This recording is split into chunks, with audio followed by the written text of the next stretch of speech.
When the communists issued their papers on techniques for combating ghosts, I looked for sit dum qui. I have not found them described anywhere, although now I see that my mother won in ghost battle because she can eat anything, quick. Pluck out the carp's eyes, one for mother and one for father. All heroes are bold toward food.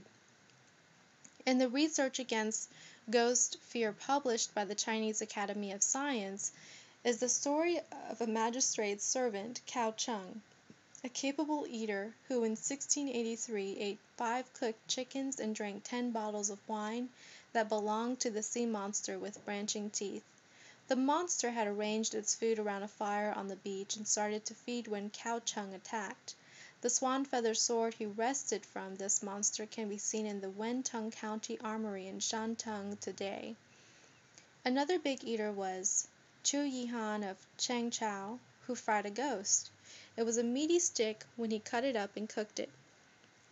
But before that, it had been a woman out at night. Chen Luanfeng, during the Huanhou era of the Tang dynasty, ate yellow croaker and pork together, which the thunder god had forbidden. But Chen wanted to incur thunderbolts during drought. The first time he ate, the thunder god jumped out of the sky, its legs like old trees. Chen chopped off the left one. The thunder god fell to the earth, and the villagers could see that it was a blue pig or bear with horns and fleshy wings. Chen leaped on it, prepared to chop its neck and bite its throat, but the villagers stopped him. After that, Chen lived apart as a rainmaker, neither relatives nor the monks willing to bring lightning upon themselves. He lived in a cave, and for years whenever there was drought the villagers asked him to eat yellow croaker and pork together, and he did. The most fantastic eater of them all was Wei Pang, a scholar hunter of the Tali era of the Tang dynasty. He shot and cooked rabbits and birds, but he could also eat scorpions, snakes, cockroaches, worms, slugs, beetles, and crickets. Once he spent the night in a house that had been abandoned because its inhabitants feared contamination from the dead man next door. A shining, twinkling spear came flying through the darkness at Wei. He felled it with 3 true arrows, the first making the thing crackle and flame, the second dimming it, and the third putting out its lights sputter. When his servant came running in with a lamp, Wei saw his arrows sticking in a ball of flesh entirely covered with eyes, some rolled back to show the dulling whites. He and the servant pulled out the arrows and cut up the ball into little pieces. The servant cooked the morsels in sesame oil, and the wonderful aroma made Wei laugh. They ate half, saving half to show the household, which would return now. Big eaters win. When other passers-by stepped around the bundle wrapped in white silk, the anonymous scholar of Hanchao took it home. Inside were 3 silver ingots and a frog-like evil which sat on the ingots. The scholar laughed at it and chased it off. That night 2 frogs the size of year-old babies appeared in his room. He clubbed them to death, cooked them, and ate them with white wine. The next night a dozen frogs, together the size of a pair of year-old babies, jumped from the ceiling. He ate all 12 for dinner. The third night 30 small frogs were sitting on his mat and staring at him with their frog eyes. He ate them too. Every night for a month, smaller but more numerous frogs came on so that he always had the same amount to eat. Soon his floor was like the healthy banks of a pond in spring when the tadpoles, having just turned, sprang in the wet grass. "Get a hedgehog to help eat," cried his family. "I'm as good as a hedgehog," the scholar said, laughing. And the end of the month the frogs stopped coming, leaving the scholar with the white silk and silver ingots. My mother has cooked for us raccoons, skunks, hawks, city pigeons, wild ducks, wild geese, black-skinned bantams, snakes, garden snails, turtles that crawled about the pantry floor and sometimes escaped under refrigerator or stove, catfish that swam in the bathtub. The emperors used to eat the peaked hump of purple dromedaries, she would say. They used chopsticks made from rhinoceros horn, and they ate ducks' tongues and monkeys' lips. She boiled the weeds we pulled up in the yard. There was a tender plant with flowers like white stars hiding under the leaves, which were like the flower petals but green. I have not been able to find it since growing up. It had no taste. When I was as tall as the washing machine, I stepped out on a back porch one night and some heavy, ruffling, windy, clawed thing dived at me. Even after getting chanted back to sensibility, I shook when I recalled that perched everywhere there were owls with great hunched shoulders and yellow scowls. They were a surprise for my mother from my father. We children used to hide under the beds with our fingers in our ears to shut out the bird screams and the thud of the turtles swimming in the boiling water, their shells hitting the sides of the pot. Once the third aunt who worked at the laundry ran out and bought us bags of candy to hold over our noses. My mother was dismembering skunk on the chopping block. I could smell the rubbery old odor through the candy. In a glass jar on the shelf my mother kept a big brown hand with pointed claws stewing in alcohol and herbs. She must have brought it from China because I do not remember a time when I did not have the hand to look at it. She said it was a bear's claw, and for many years I thought bears were hairless. My mother used the tobacco, leeks, and grasses swimming about the hand to rub our sprains and bruises. Just as I would climb up to the shelf to take one look after another at the hand, I would hear my mother's monkey story. I'd take my fingers out of my ears and let her monkey words enter my brain. I did not always listen voluntarily, though. She would begin telling the story, perhaps repeating it to a homesick villager, and I'd overhear because I had a chance to protect myself. Then the monkey words would unsettle me. A curtain flapped loose inside my brain. I have wanted to say, stop it, but not once did I say stop it. Do you know what people in China eat when they have the monkey? My mother began. They buy into a monkey feast. The eaters sit around a thick wood table with a hole in the middle. Boys bring in the monkey at the end of a pole. Its neck is in a collar at the end of the pole, and it is screaming. Its hands are tied behind it. They clamp the monkey into the table. The whole table fits like another collar around its neck.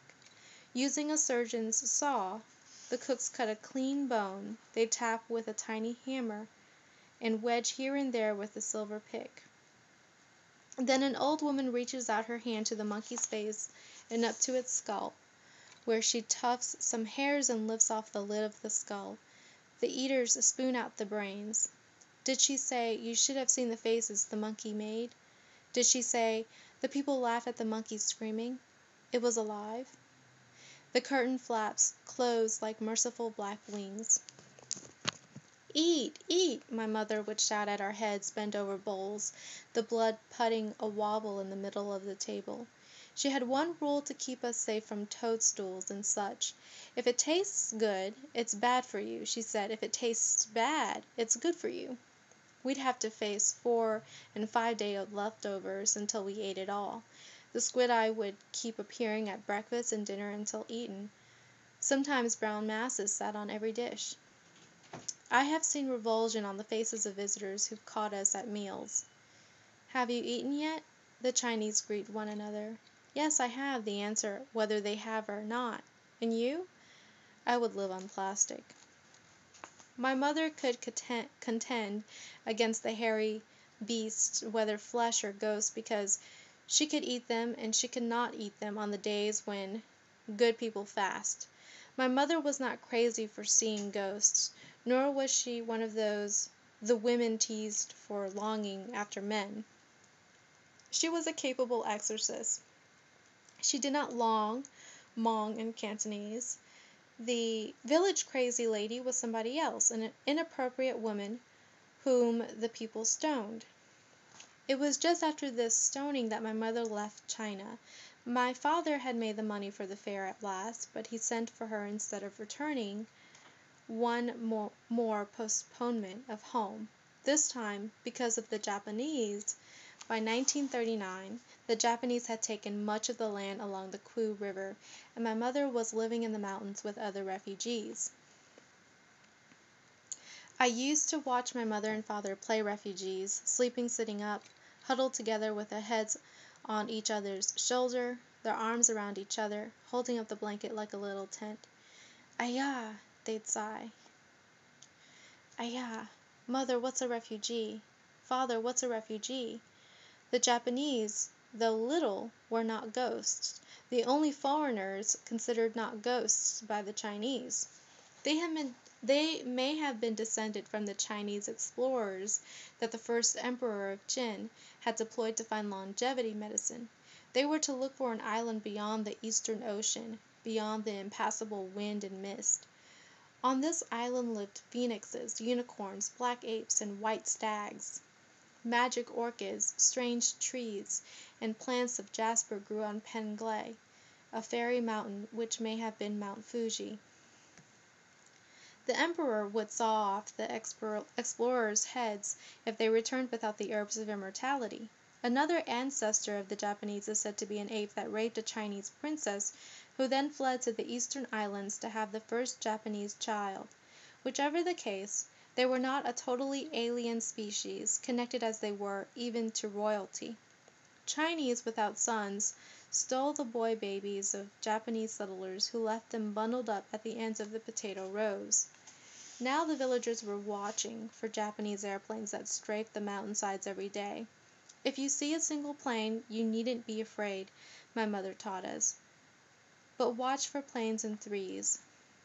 When they spread apart, you know they're going to drop bombs." Sometimes airplanes covered the sky, and we could not see and we could not hear. She warned us because it was the same war still going on years after she crossed the ocean and had us. I huddled under my blankets when Pan Am and United Airlines planes flew overhead, the engines sounding like insects at first and getting louder and louder. In the mountains, my mother set up a hospital in a cave and she carried the wounded there. Some villagers had never seen an airplane before. Mothers stopped up their babies' mouths so their crying would not attract the planes. The bombing drove people insane. They rolled on the ground, pushed themselves against it as if the earth could open a door for them. The ones who could not stop shaking after the danger passed would sleep in the cave. My mother explained airplanes to them as she wiggled their ears. One afternoon, peace and summer rested on the mountains. Babies napped in the tall trees, their blankets covering the wild flowers with embroidered flowers. It was so quiet. The bees hummed, and the river water played the pebbles, the rocks, and the hollows. Cows under the trees whisked their tails. Goats and ducks followed the children here and there, and the chickens scratched in the dirt. The villagers stood about in the sunshine. They smiled at one another. Here they all were together, idle above their fields, nobody hoeing, godlike, nobody weeding, New Year's in summer. My mother and the women her age talked about how similar this day was to the orderly days long ago, when they walked up the mountain to collect firewood, only now they could daily without the mothers in law scolding. The village crazy lady put on her headdress with the small mirrors, some of them waving quickly on red stalks. In her crazy lady clothes of red and greens, she greeted the animals in the moving branches as she carried her porcelain cup to the river. Although her bindings had come loose, her tiny feet made her body sway pleasantly, her shoes like little bridges. She knelt singing at the river and filled her cup.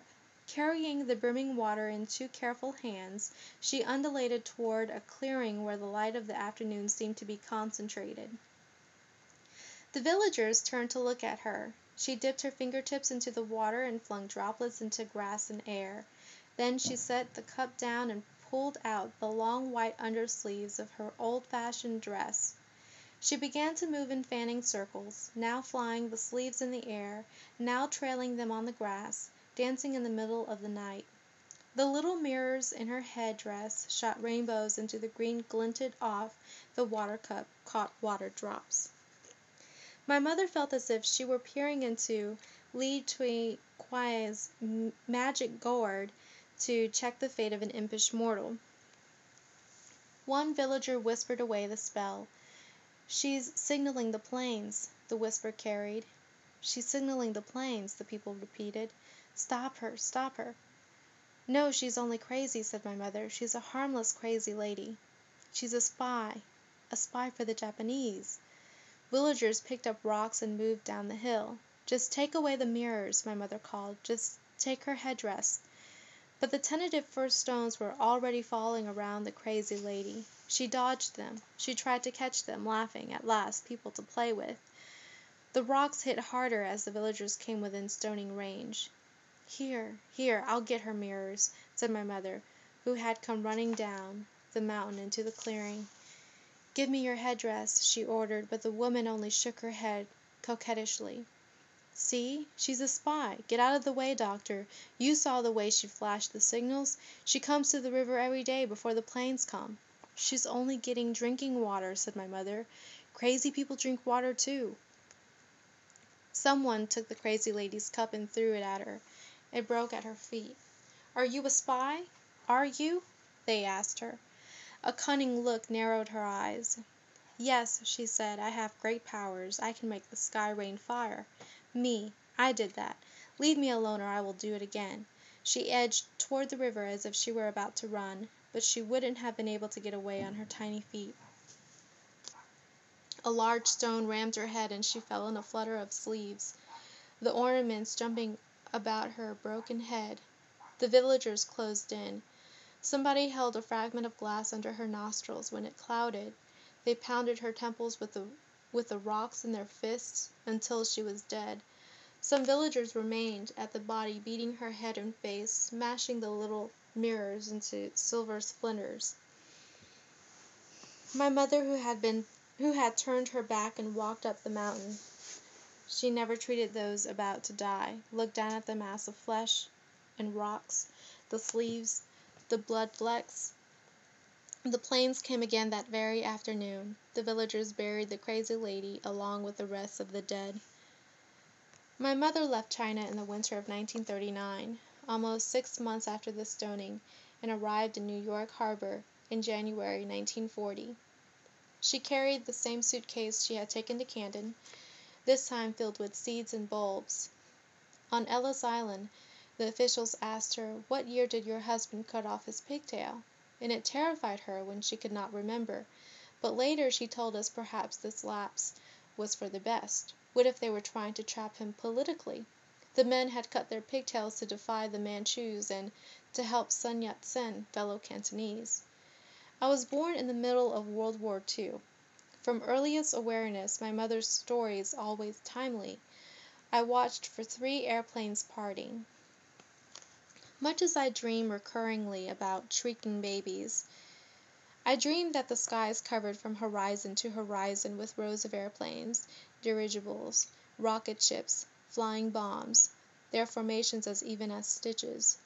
When the sky seems clear in my dreams, and I would fly, if I looked too closely, they are so silent, far away, and faint in the daylight that people who do not know about them do not see them, are shiny silver machines, some not yet invented, being moved, fleets always being moved from one continent to another, one planet to another. I must figure out a way to fly between them. But America has been full of machines and ghosts, taxi ghosts, bus ghosts, police ghosts, fire ghosts, meter reader ghosts, tree trimming ghosts, 5 and dime ghosts. Once upon a time the world was so thick with ghosts, I could hardly breathe. I could hardly walk, limping my way around the white ghosts in their cars. There were black ghosts too, but they were open-eyed and full of laughter, more distinct than white ghosts. What frightened me most was a newsboy ghost who came out from between the cars parked in the evening light, carrying a newspaper pouch instead of a baby brother. He walked right out in the middle of the street without his parents. He shouted ghost words to the empty streets. His voice reached children inside the houses, reached inside the children's chests. They would come running out of their yards with their dimes. They would follow him just a corner too far, and when they went to the nearest house to ask directions, home, the gypsy ghosts would lure them inside with gold rings and then boil them alive and bottle them. The ointment thus made was good for rubbing on children's bruises. We used to pretend we were newsboy ghosts. We collected old Chinese newspapers, the newsboy ghost not giving us his ghost newspapers, and trekked about the house and yard. We waved them over our heads, chanting a chant. Newspapers for sale, buy a newspaper. But those who could hear the insides of words hear that we were selling a miracle salve made from boiled children. The newspapers covered up green medicine bottles. We made up our own English, which I wrote down and now looks like E. But when we heard the real newsboy calling, we hid, dragging our newspapers under the stairs or into the cellar, where the well ghost lived in the black water under a lid. We crouched on our newspapers, the San Francisco Gold Mountain News, and plugged up our ears with our knuckles until he went away. For our very food we had to traffic with the grocery ghosts, the supermarket aisles full of ghost customers. The milk ghost drove his white truck from house to house every other day. We hid watching until his truck turned the corner, bottles rattling in their frames. Then we unlocked the front door and the screen door and reached for the milk. We were regularly visited by the mail ghost, meter reader ghost, garbage ghost. Staying off the streets did no good. They came nosing at windows. Social worker ghosts, public health nurse ghosts, factory ghosts, recruiting workers during the war. They promised free child care, which our mother turned down. 2 Jesus ghosts who had formerly worked in China. We hid directly under the windows, pressed against the baseboard until the ghost calling us in the ghost language so that we'd almost answer to stop its voice, gave up. They did not try to break in, except for a few burglar ghosts. The hobo ghosts and wino ghosts took peaches off our trees and drank from the hose when nobody answered their knocks. It seemed as if ghosts could not hear or see very well. Momentarily lulled by the useful chores they did for whatever ghostly purpose, we did not bother to lower the windows one morning when the garbage ghost came. We talked loudly about him through the fly screen, pointed at his hairy arms, and laughed at how he pulled up his dirty pants before swinging his hoard onto his shoulders. Come see the garbage ghost get its food, that we children called. The garbage ghost, we told each other, nodding our heads. The ghost looked directly at us, steadying the load on his back with one hand. The garbage ghost walked up to the window. He had cavernous nostrils with yellow and brown hair. Slowly he opened his red mouth. The garbage ghost, he said, copying human language. Garbage ghost? We ran, screaming to our mother, who efficiently shut the window. Now we know, she told us, the white ghosts can hear Chinese. They have learned it. You mustn't talk in front of them again. Somebody very soon. We're going home. Where there are Han people everywhere. We'll buy furniture then, real tables and chairs. You children will smell flowers for the first time. Mother, it's happening again. I taste something in my mouth, but I'm not eating anything. Me too, Mother, me too. There's nothing there. Just my spit. My spit tastes like sugar. Your grandmother in China is sending you candy again, said my mother. Human beings do not need male ghosts to send messages. I must have tinkered too much, wondering how my invisible grandmother, illiterate and dependent on letting writers, could give us candy free. When I got older and more scientific, I received no more gifts from her. She died, and I did not get home to ask her how she did it. Whenever my parents said home, they suspended America. They suspended enjoyment. But I did not want to go to China. In China, my parents would sell my sisters and me. My father would many 2 or 3 more wives, who would spatter cooking oil on our bare toes and lie that we were crying for naughtiness. They would give food to their own children and rocks to us. I did not want to go where the ghosts took shapes nothing like our own. As a child I feared the size of the world. The farther away the sound of howling dogs, the farther away the sound of the trains. The tighter I curled myself under the quilt. The trains sounded deeper and deeper into the night. They had not reached the end of the world before I stopped hearing them, the last long moan diminishing toward China. How large the world must be to make my grandmother only a taste by the time she reaches me. When I last visited my parents, I had trouble falling asleep, too big for the hills and valleys, scooped in the mattress by child bodies. I heard my mother come in. I stopped moving. What did she want? Eyes shut, I pictured my mother, her white hair frizzy in the dark and light doorway. My hair white now, too, Mother. I could hear her move furniture about. And then she dragged a third quilt, the thick homemade Chinese kind, across me. After that I lost track of her location. I spied from beneath my eyelids and had to hold back a jump. She had pulled up a chair and was sitting by the bed next to my head. I could see her strong hands in her lap, not working 14 pairs of needles. She is very proud of her hands, which can make anything and stay pink and soft, while my father's became like carved wood. Her palm lines do not branch into head, heart, and lifelines like other people's, but crease with just one atavistic fold. That night she was a sad bear, a great sheep in a wool shawl. She recently took to wearing shawls and granny glasses, American fashions. What did she want, sitting there so large next to my head? I could feel her stare, her eyes, two lights warm on my graying hair, then on the creases at the sides of my mouth, my thin neck, my thin cheeks, my thin arms. I felt her sight warm each of my bony elbows, and I flopped about in my fake sleep to hide them from her criticism. She sent light at full brightness beaming through my eyelids, her eyes at my eyes, and I had to open them. "What's the matter, Mother? Why are you sitting there?" She reached over and switched on a lamp she had placed on the floor beside her. "I swallowed that LSD pill you left on the kitchen counter," she announced. "That wasn't LSD, Mama. It was just a cold pill. I have a cold." "You're always catching colds when you come home. You must be eating too much yin. Let me get you another quilt." "No, no more quilts. You shouldn't take pills that aren't prescribed for you. Don't eat pills you find on the curb, you always told us." "You children never tell me what you're really up to. How else am I going to find out what you're really up to?" As if her head hurt, she closed her eyes behind the gold wire rims. How can I bear to have you leave me again?" How can I bear to leave her again? She would close up this room, open temporarily for me, and wander about cleaning and cleaning the shrunken house, so tidy since our leaving.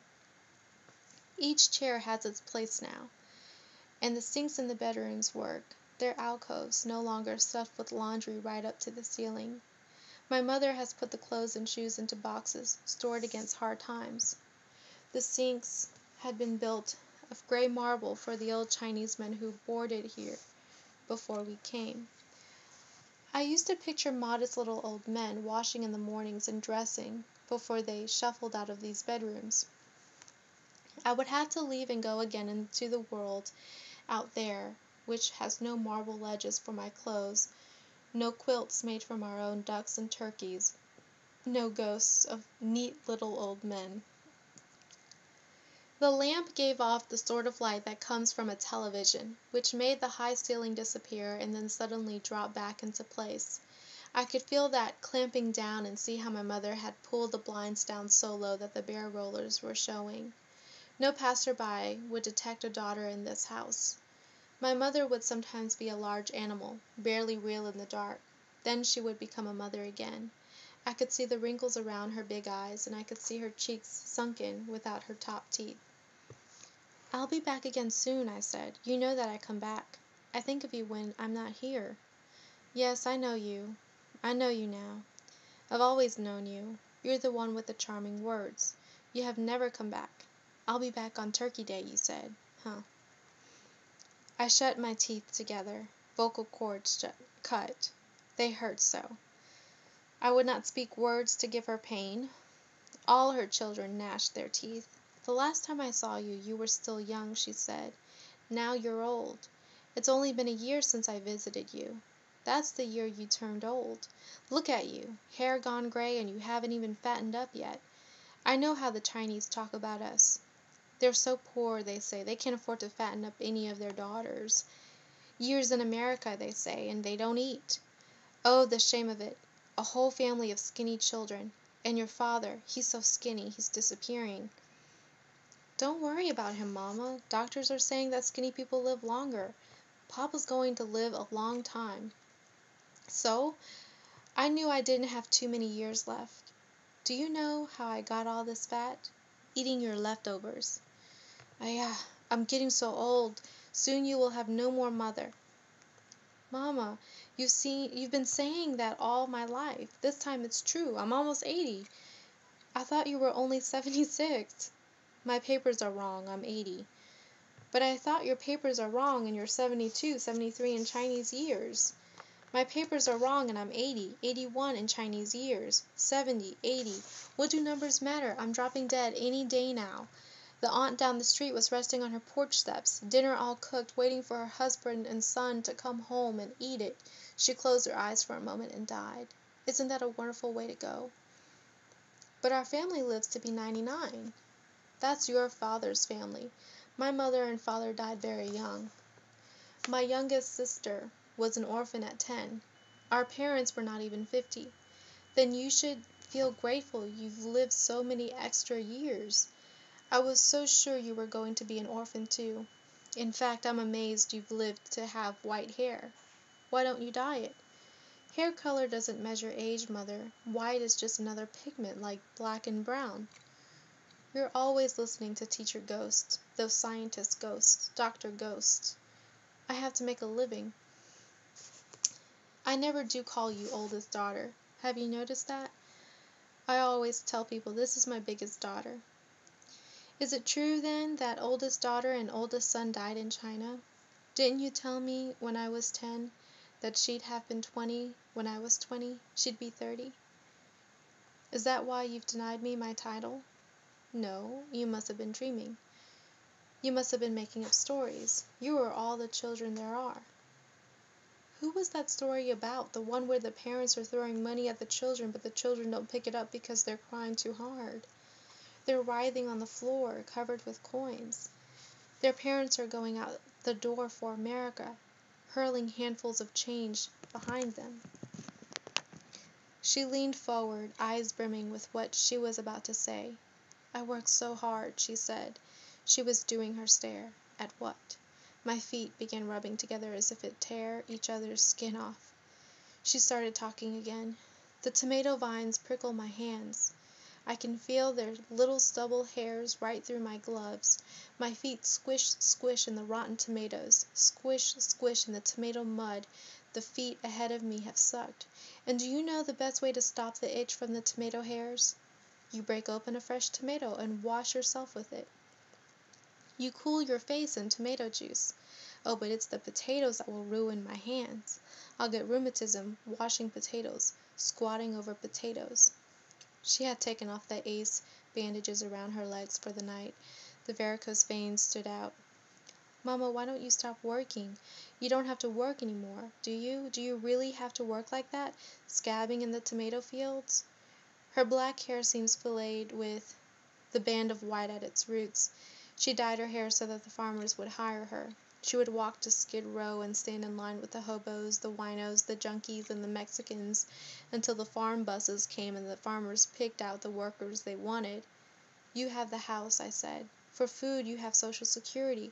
And urban renewal must have given you something. It was good in a way when they tore down the laundry. Really, Mama, it was. Otherwise, Papa would never have retired. You ought to retire too. Do you think your father wanted to stop work? Look at his eyes. The brown is going out of his eyes. He has stopped talking. When I go to work, he eats leftovers. He doesn't cook new food, she said, confessing. Me maddened at confessions. Those urban renewal ghosts gave us money, moving money. It took us 17 years to get our customers. How could we start all over on moving money as if we two old people had another 17 years in us? Ugh. She flipped something aside with her hand. White ghosts can't tell Chinese age. I closed my eyes and breathed heavily, but she could tell I wasn't asleep. This is terrible ghost country where a human being works her life away. Even the ghosts work, no time for acrobatics. I have not stopped working since the day the ship landed. I was on my feet the moment the babies were out. In China, I never even had to hang up my own clothes. I shouldn't have left, but your father couldn't have supported you without me. I'm the one with the big muscles. If you hadn't left, there wouldn't have been a me for you, too, to support.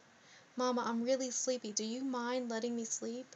I do not believe in old age. I do not believe in getting tired. I didn't need muscles in China. I was small in China. She was. The silk dresses she gave me are tiny. You would not think the same person wore them. This mother can carry 100 pounds of Texas rice up and down stairs. She could work at the laundry from 6:30 a.m. until midnight, shifting a baby from an ironing table to a shelf between packages to the display window where the ghosts tapped on the glass. I put you babies in the clean places at the laundry, as far away from the germs that fumed out of the ghosts' clothes as I could. Ah, their socks and handkerchiefs choked me. I cough now because of those 17 years of breathing dust. Tubercular handkerchiefs, leper's socks.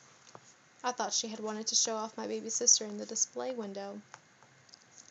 In the midnight unsteadiness, we were back at the laundry, and my mother was sitting on an orange crate, sorting dirty clothes into mountains. A sheet mountain, a white shirt mountain, a dark shirt mountain, a work pants mountain, a long underwear mountain, a short underwear mountain, a little hill of socks pinned together in pairs, a little hill of handkerchiefs pinned to tacks. Surrounding her were candles she burned in daylight, clean yellow diamonds, footlights that ringed her, mysterious masked mother, nose and mouth veiled with a cowboy handkerchief. Before undoing the bundles, my mother would light a tall new candle, which was a luxury, and the pie pans full of old wax and wicks that sometimes sputtered blue, a noise I thought was the germs getting seared. No ticky, no washi, Mama-san, a ghost would say, so embarrassing. Noisy red-mouthed ghost, she'd write on its package, naming it, marking its clothes with its name. Back in the bedroom, I said, the candles must have helped. It was a good idea of yours to use candles. They didn't do much good. All I have to do is think about dust sifting out of clothes or peat dirt blowing across a field or chick mash falling from a scoop and I start coughing. She coughed deeply. See what I mean? I have worked too much. Human beings don't work like this in China. Time goes slower there. Here we have to hurry, feed the hungry children before we're too old to work. I feel like a mother cat hunting for its kittens. She has to find them fast because in a few hours she will forget how to count or that she had any kittens at all. I can't sleep in this country because it doesn't shut down for the night. Factories, canneries, restaurants, always somebody somewhere working through the night. It never gets done all at once here. Time was different in China. 1 year lasted as long as my total time here. One evening so long you could visit your women friends, drink tea, and play cards at each house, and it would still be twilight.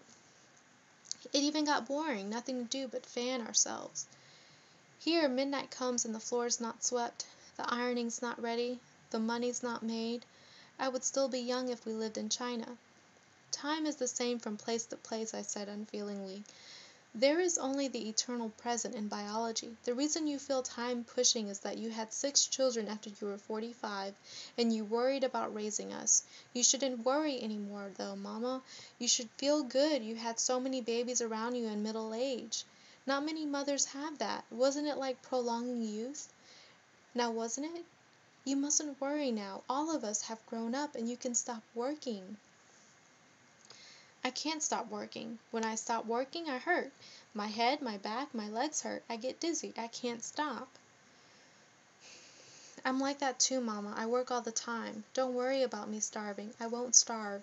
I know how to work. I work all the time. I know how to kill food, how to skin and pluck it. I know how to keep warm by sweeping and mopping. I know how to work when things get bad. It's a good thing I taught you children to look after yourselves. We're not going back to China for sure now. You've been saying that since 1949. Now it's final. We got a letter from the villagers yesterday. They asked if it was all right with us that they took over the land. The last uncles have been killed, so your father is the only person left to say it's all right, you see. He has written saying they can have it, so we have no more China to go home to. It must be all over then. My mother and father have stoked each other's indignation for almost 40 years, telling stories about land quarrels among the uncles, the in-laws, the grandparents. Episodes from their various points of view came weekly in the mail until the uncles were executed kneeling on broken glass by people who had still other plans for the land. How simply it ended. My father writing his permission asked, permission given 25 years after the revolution. We belong to the planet now, Mama. Does it make sense to you that if we're no longer attached to one piece of land, we belong to the planet? Wherever we happen to be standing, why, that spot belongs to us as much as any other spot. Can we spend the fair money on furniture and cars? Will American flowers smell good now? I don't want to go back anyway, she said. I've gotten used to eating, and the communists are much too mischievous. You should see the ones I meet in the fields. They bring sacks under their clothes to steal grapes and tomatoes from the growers. They come with trucks on Sundays, and they're killing each other in San Francisco. One of the old men caught his visitor, another old fellow, stealing his bantam. The owner spotted its black feet sticking out of his guest's sweater. We woke up one morning to find a hole in the ground where our loquat tree had stood. Later we saw a new loquat tree most similar to ours in a Chinese neighbor's yard. We knew a family who had a sign in their vegetable patch. Since this is not a communist garden, but cabbages grown by private enterprise, please do not steal from my garden. It was dated and signed in good handwriting. The new immigrants aren't communists, Mother. They're fugitives from the real communists. They're Chinese, and Chinese are mischievous. No, I'm too old to keep up with them. They'd be too clever for me. I've lost my cunning, having grown accustomed to food, you see. There's only one thing that I really want anymore. I want you here, not wandering like a ghost from Romney. I want every one of you living here together, when you're all home, all 6 of you with your children and husbands and wives. There are 20 or 30 people in this house. Then I'm happy, and your father is happy. Whichever room I walk into overflows with my relatives, grandsons, sons-in-law. I can't turn around without touching somebody. That's the way a house should be. Her eyes are big, inconsolable. A spider headache spreads out in fine branches over my skull. She is etching spider legs into the icy bone. She pries open my head and my fists and crams into them responsibility for time, responsibility for intervening oceans. The gods pay her and my father back for leaving their parents. My grandmother wrote letters pleading for them to come home, and they ignored her. Now they know how she felt. When I'm away from here, I have to tell her, I don't get sick. I don't go to the hospital every holiday. I don't get pneumonia, no dark spots on my x-rays. My chest doesn't hurt when I breathe. I can breathe. And I don't get headaches at 3 o'clock. I don't have to take medicines or go to doctors. Elsewhere, I don't have to lock my doors and keep checking the locks. I don't stand at the windows and watch for movements and see them in the dark. What do you mean you don't lock your doors? I do, but not the way I do here. I don't hear ghost sounds. I don't stay awake listening to walking in the kitchen. I don't hear the doors and windows unhinging. It was probably just a wino ghost or a hobo ghost looking at the place to sleep. I don't want to hear wino ghost and hobo ghost. I found some places in this country that are ghost-free, and I think I belong there, where I don't catch colds or use my hospitalization insurance. Here, I'm sick so often I can barely work. I can't help it, Mama. She yawned. It's better then for you to stay away. The weather in California must not agree with you. You can come for visits. She got up and turned off the light. Of course, you must go, little dog. A weight lifted from me. The quilts must be filling with air. The world is somehow lighter. She has not called me that endearment for years, a name to fool the gods. I am really a dragon, as she is a dragon, both of us born in dragon years. I am practically a first daughter of a first daughter. Good night, little dog. Good night, Mother. She sends me on my way, working always, and now old. dreaming the dreams about shrinking babies and the sky covered with airplanes in a Chinatown bigger than the ones here.